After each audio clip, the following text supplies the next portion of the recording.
How we doing, everybody? I'm Justin Whaley with the Still Learning Podcast. I'm at work today, but I had a little bit of an idea for a video. The audio is going to be up on Spotify and other podcast platforms as well at Still Learning. But I kind of wanted to go over how I taste different spirits. I've done a few different episodes with people on the spirits they like, but I've never really talked about the spirits that I like. I think it's fairly obvious. I'm generally talking about bourbon or whiskey. But there are other spirits that I like, and I think you can apply this method of the way I taste a new spirit to just about anything. So, obviously, like I said, bourbon, whiskeys, things like that, I tend to lean more towards whiskeys just because there's a different array of things you can try. Bourbon has a little bit of a rule set, obviously, that distillers have to follow. And I think there's a little bit more to see or to taste or to find as far as whiskeys go. But I have opened up and started trying some botanical spirits. I've always liked absinthe, but things like aquavit or gin, I'm starting to like a little bit more. I'm not there yet where it's something that I would drink all the time. Rum is still kind of funky with me. There's very few rums that I like, and honestly, tequila can still go fuck itself. It is what it is. But I wanted to talk about the way that I taste a new spirit, and you can do this with spirits that you've tried before. You can do this in a bar if you're somewhere where they're doing tastings. If you're doing a tasting at our distillery or any other distillery, ask the person to set it up this way, and I'm fairly sure they will, because I believe this is a good way to taste a new spirit. Now, what I have in front of me is 3 pours of the same exact spirit. And I'm going to do a few different things with them. This one here, I'm going to set over here to the side because I want that one to sit and air out. These were poured at the same exact time, but this is going to be the last one that I do. And there's a method to my madness with this. But first and foremost, I'm going to try it neat. I'm going to let it sit in the glass for just a few minutes, give it a smell,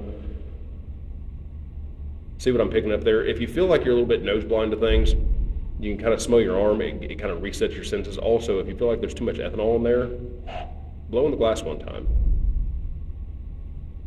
A big part of tasting for me is finding new things and just pretty much honing my palate and my nose to be able to pick certain things up. I will say, since I've been working here, I've gotten a whole lot better at picking things up. A big thing also, keep notes, especially if it's something that you have or that you think that you'll be able to try again, because your palate's going to change, you're going to mature, and you're going to be able to pick things up differently.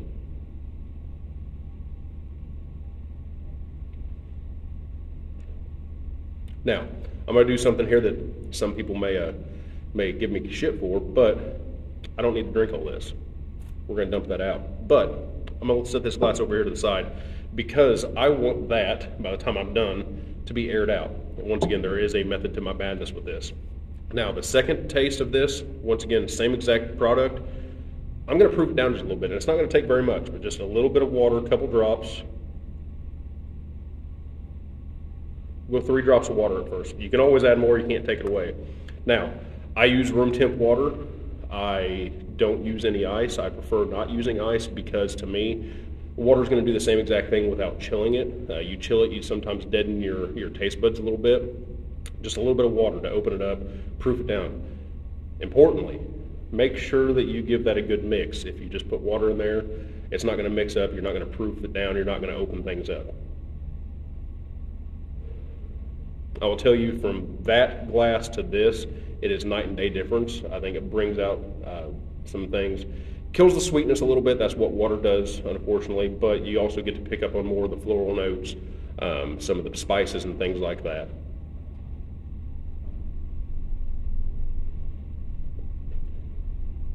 So we're done with that one. I'm going to set that one to the side. I may come back to that one, may add a little bit more water to it. That's why I leave that one in the glass, because I may want to change that one up a little bit. Now, ideally, this would take me about 10 to 15 minutes.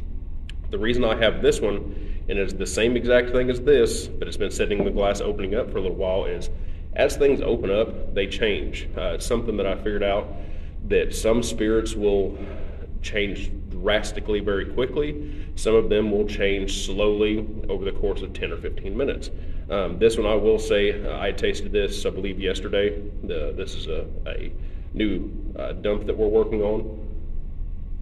It's changed already. To me, the first time I try it, it is more floral, a little bit of citrus there on the front, not much spice. Now, on the nose, it's sweet. Almost like a over-burnt caramel if you made it with brown sugar, if that makes sense. It's crazy how much that changes so fast. If I would let this sit here for another 5 or 10 minutes or so, it would change again. It's just something that I think is really interesting. Now, when I'm taking notes, I will try to keep track of how long it had set and opened up, just for the sake of doing it. And then I will go back to those notes if I taste this spirit again, because things are going to change in the bottle. People say that, obviously when you take a spirit or a whiskey out of a barrel, it stops maturing, it stops aging. It stops aging. It stops being imparted with the oak and the wood and things like that. But it doesn't stop maturing, in my opinion. It oxidizes in the bottle. It does change over time in the bottle. But you get a little bit of that with this because you have some quicker oxidization. I'm sitting here swirling it around.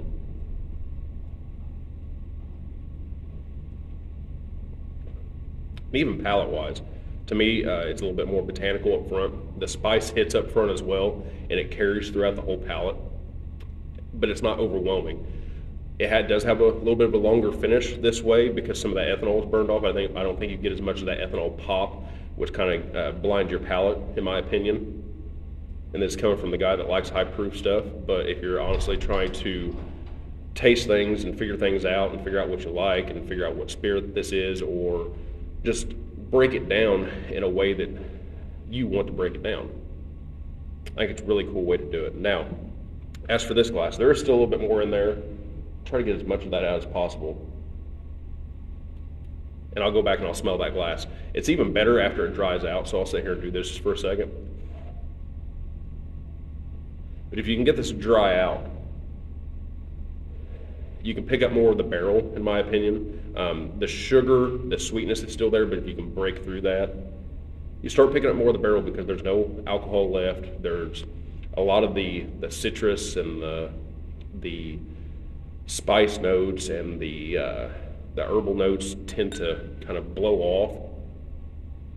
You can pick up some cool things that way. It's stuff that honestly I believe is there in the spirit, but it's harder to pick up whenever you have a glass full of spirit. It's just a really interesting way to do it. So I actually get to smell things 4 different ways. I get the way it is poured in the glass straight off the bat. I get it proofed down a little bit, and even that's changed now.